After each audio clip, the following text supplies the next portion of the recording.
These are my angry gloves. Shell has cut the dividends today. First time since World War II. A lot of people, a lot of shareholders are shocked. Really? Are they shocked? So today I'm going to explain to you information before you consider buying more Shell shares or start buying Shell shares. So stick with me on this video. See you soon. Welcome back to my channel, Family Investment. My name is Alex Ko. Today I'm going to talk about the very unfortunate news that Shell has finally cut the dividend for the first time since World War II. When World War II happened, even my dad wasn't born, my mom and dad wasn't born yet. And Shell has been paying non-stop dividends for the last 8 decades, 80 years, at least 80 years non-stop dividends. And today they've unfortunately cut the dividends from 47 cents a quarter down to 17 cents a quarter. And they'll be reviewing their dividends every quarter still. So it's not, let me repeat, they're cutting the dividends. They're not suspending. They're still paying existing shareholders dividend. They're not paying the excellent $1.88 a year. They're only paying 0.68 if they continue paying at this rate. It's really sad. But this is where we are for existing shareholders. So the revenue has dropped from 5.3 billion down to 2.9 billion. So it's about 55%. 55%, it's a lot. And that's not accounting what's going to be forecasting soon. Because remember, back in January and February, oil was still looking good. It's only February, March. So it's half and half. It might get worse in the next quarter. The budget's been slashed from 25 billion down to 20 billion. They tried really hard to slash their budget.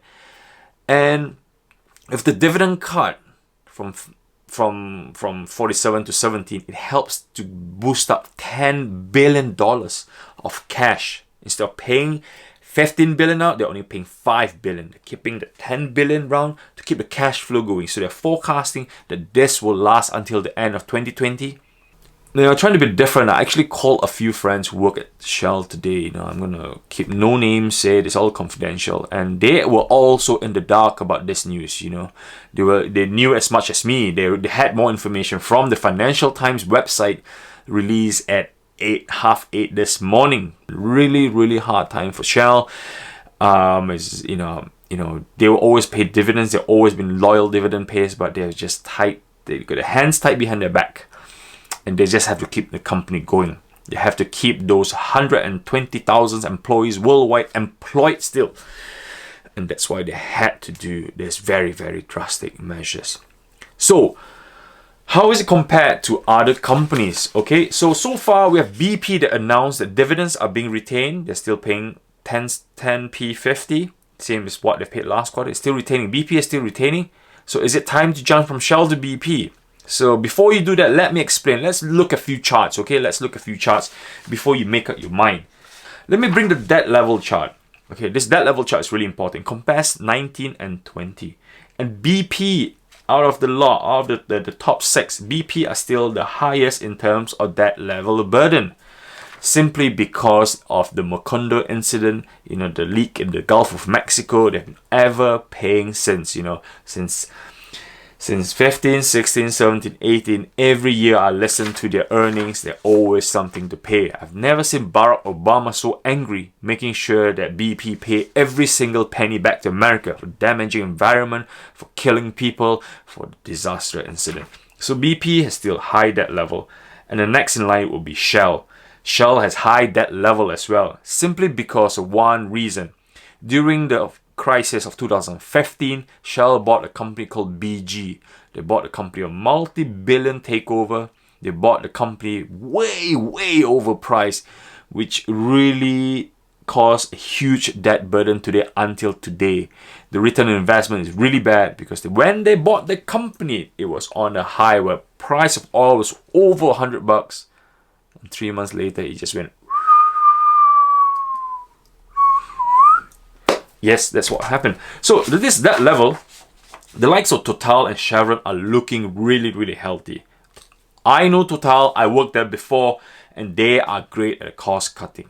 You know, they pay things at the right price. And that's why Total is doing really, really well on the debt level. And they are good at buying up good quality companies. And the next thing is low oil price put dividends under strain. Next chart, please. And you can see why BP can pay the dividends, because out of the lot, they've got good dividend cover. They've already prepared the money up front. That's why they could still pay dividend for the next quarter. Next quarter. Okay, next quarter meaning in May. I don't know what's going to happen after May. There might be other announcements, but for the next quarter, BP is still paying the dividends. Chevron Total looks okay. Shell, ENI, ExxonMobil are all below 50% dividend cover. That's why I think the next one will be ExxonMobil. So we'll wait till next week before we hear anything. And the next chart is really, really important. Investment cut to conserve cash. Basically, it's how well they've been cost cutting.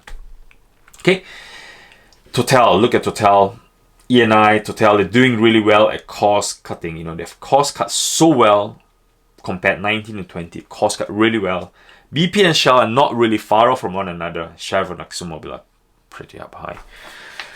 So, are you going to be jumping straight to Shell, from Shell to BP?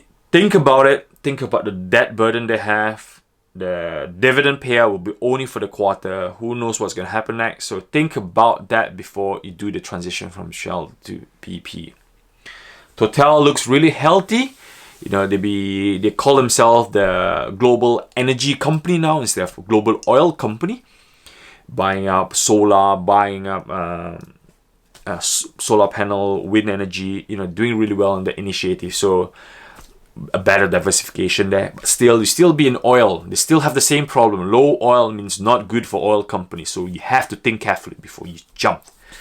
Okay, so if you're a newbie, the question comes up next. If you're a newbie, Alex, if I'm new, should I be buying Shell just now because it's cheap? Quick answer, no. Okay, people buy Shell for dividends. If Shell don't give you dividends as what you're expecting, if you're happy 4 to 6%, then buy Shell. But remember, they're paying 4 to 6% for this quarter. You don't know what's going to happen in the next quarter. Are they going to slash even more or potentially suspend it? We don't know. So you're looking for dividend, oil is not a place to go. Go find somewhere else. So for existing shareholders, Alex, should I be selling Shell shares now? Should I be leaving? What do I do? Should I jump ship? Most likely, you guys watching this, you'll be owning Shell shares above 18 bucks, above 20 bucks. So if you're owning that level, you know, I would just say, just hang fire, collect whatever dividend you get, wait for oil to go beyond 35, 40, wait for it to recover to the new norm of 18 to 20. They'll go back to the new high. If oil recovers back to 40, Shell will not go to the 24 level again. They will most likely just hit the 18 mean mark. Okay, so once I hit 18, and do consider selling your Shell shares if you want to exit the oil game. If you think that's enough of oil for me to exit the oil game.